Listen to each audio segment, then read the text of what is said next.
1, 2, 3, let's go. Wednesday afternoon. Oh, And I think, look, how can this not be a penalty? It's not going to be the attackers who are, well, generally it won't be, who are stopping the defenders from defending. It's going to be the attackers who want to have access to the goal and the ball coming over. So I think referees have just got to get tougher. You know, I know they don't like, they get harassed all the time by the players, but it's a nonsense, the whole situation at corners. I'd be interested to know, I mean, I watch some overseas games, the Champions League. I'm not sure I see it quite so prevalent in some overseas, you know, the other leagues.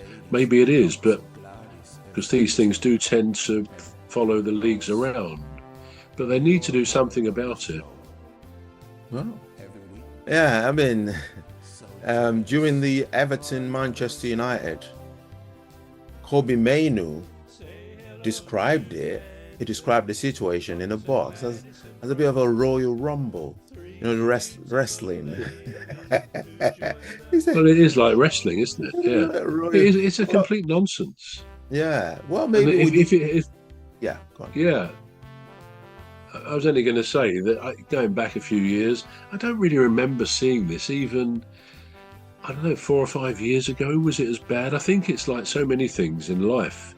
It gets worse and worse, gets to a point where something has to be done. And I think that's this.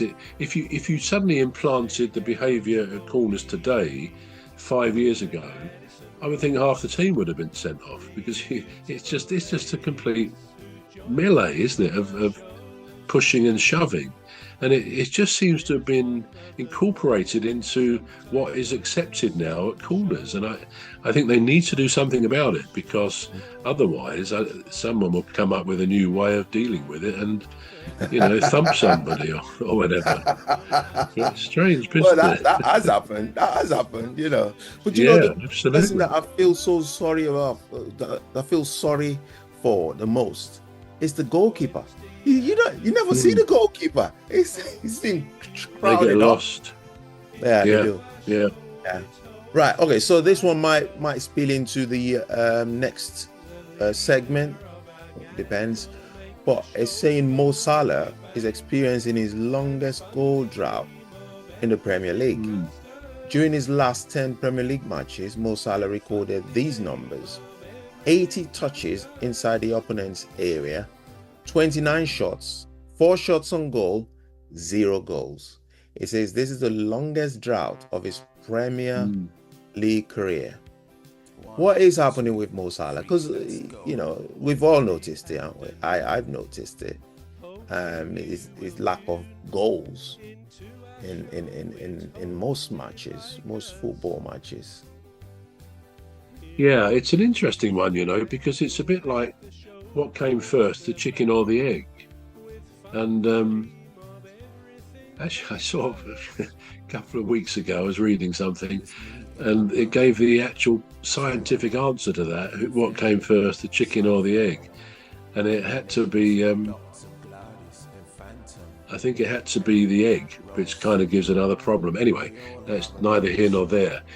The thing about the chicken or the egg, if you go back to early in the season, when Liverpool, after their initial good start, they then had a very bad run, and Salah complained vocally, out loud, publicly, that he was being made a scapegoat because he didn't start games, I don't know, 3, 4, 5 games at least, and he wasn't really being brought on as a sub much either. Now, he took that very personally, as you remember, and he then went off, and you know, all blew up a bit in the press and everywhere else.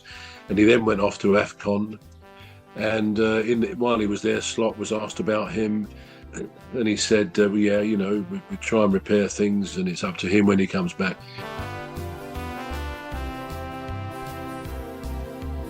say hello to old Mimi, Dr. Gladys and Rose, 3 beautiful ladies who join us on our shows. There's one other bro, sometimes joins us on the show. Him when he comes back. And I guessed at the time that he would find himself starting games again when he came back, which he was. But really, since then, he's not been the Mo Salah that we remember, the deadly winger striker who could go down the wing and then cut inside, and he used to do these incredible left foot bendy shots into the goal. If you saw one of his goals like that, you saw a lot. Super player. Now, that's not happened. That person has gone. And why I say chicken and egg, I wonder if his confidence, and it's all football like everything else in life, is about confidence.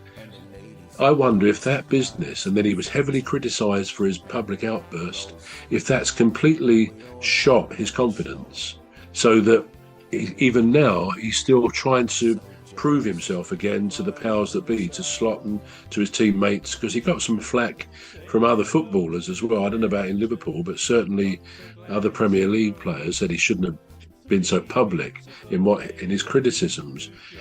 So I believe, to answer my own question, I think a lot of what happened destroyed or badly damaged his self-confidence as a player, because he had it all really. He had speed, he had cunning, and he had great shooting feet, great shooting boots, and that all seems to have left him.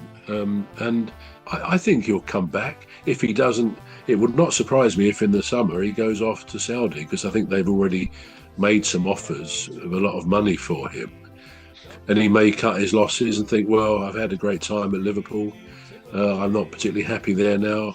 I'm off. So I reckon that will be what happens. I don't think he'll go to another Premier League club.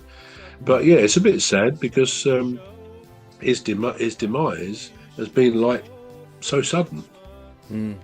Now, whether he's ready for Saudi, we don't know yet. Time will tell. Anyway, this is all we've got time for on this segment of the Football Referee, and we now migrate into the next segment of the Football Referee, and we would like you to join us as we got more interesting topics coming. I've been Emmy Hikins, and you've been watching the Football Referee. I've been Emmy Hikins, and he calls me bruv. I'm Trevor Gear, and I call you cuz. Oh, it calls me cuz, does it? Oh, yeah. All right. One of them days, eh? One of them days. Right, so join us on the second segment. See you soon. See you in a minute.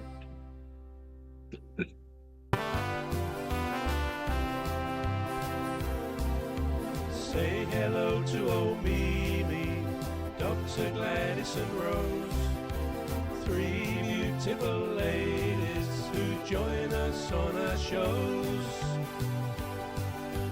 There's one other bro, sometimes joins us on the show.